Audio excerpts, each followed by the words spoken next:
अथ 10वां अध्याय। मेधा ऋषि कहते कि हे राजन, प्राणों के समान प्रिय अपने भाई निशुंभ को सेना सहित मरा हुआ देखकर शुंभ कुपित होकर बोला, हे दुर्गे, तुम अपने बल का गर्व मत करो।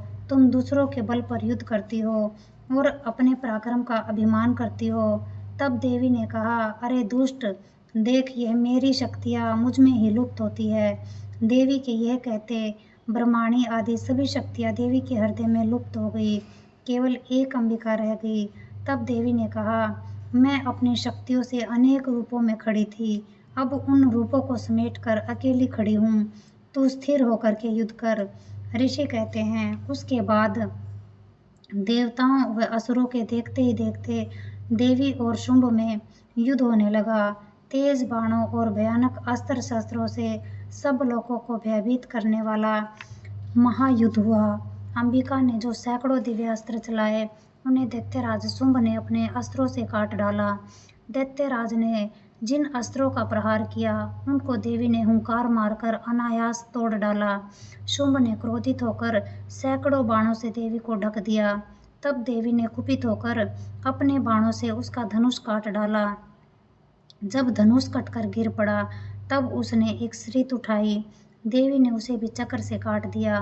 तब दैत्यराज शुंभ चमकती हुई ढाल तलवार लेकर देवी पर दौड़ा। देवी ने अपने तेज बाणों से सूर्य की किरणों के समान चमकती हुई उसकी ढाल तलवार को भी काट डाला। उसके सारथी और घोड़ों को भी मार गिराया तथा उसका धनुष भी काट डाला। तब वह मुदग्गर लेकर देवी को मारने के लिए दौड़ा। देवी ने उसके मुदग्गर को भी तीक्ष्ण बाणों से काट गिराया। तब वह घुसे को तानकर बड़े वेग से दौड़ा। उसने भगवती की छाती में घुसा मारा और तभी देवी ने उसकी छाती में एक थप्पड़ मारा। थप्पड़ लगते ही दैत्यराज शुंभ धरनी पर गिर पड़ा और शीघ्र ही फिर उठ खड़ा हुआ। फिर देवी को पकड़कर आकाश में उछल गया। माँ भगवती ने निराधार ठहरकर शुंभ के साथ युद्ध किया। आकाश में देवी और दैत्यराज का बाहुयुद्ध देखकर सिद्ध और मुनियों को बड़ा आश्चर्य हुआ, क्योंकि उससे पहले आकाश में युद्ध नहीं हुआ था। चंडिका ने बड़ी देर तक आकाश में उसके साथ युद्ध करके उसे ऊपर को उठाकर घुमाया और धरती पर पटक दिया। वह दुष्ट धरती पर गिरकर फिर उठ खड़ा हुआ और घूसा तानकर बड़े वेग से देवी को मारने दौड़ा। तब भगवती ने दैत्यराज शुंभ को आते हुए देखकर उसकी छाती में शूल मारकर पृथ्वी पर गिरा दिया। देवी के शूल से घायल होकर शुंभ मर गया और सारी पृथ्वी, समुद्र, पर्वत और द्वीप को कंपाता हुआ जमीन पर गिर गया। उस दुष्ट के मरने के बाद सारा संसार सुखी हो गया।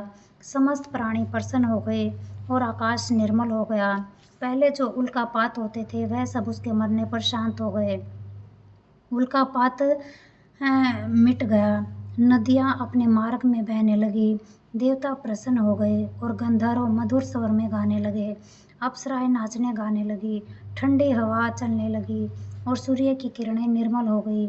उसके मरने पर यज्ञ की अग्नि फिर से प्रज्वलित होने लग गई और 10 दिशाओं में जो हाहाकार मचा हुआ था, वह सब शांत हो गया और देवताओं में जो बेचैनी फैली हुई थी, सो सब दूर हो गई तथा देवता और गंधर्व इत्यादि पुष्पों की वर्षा करने लगे।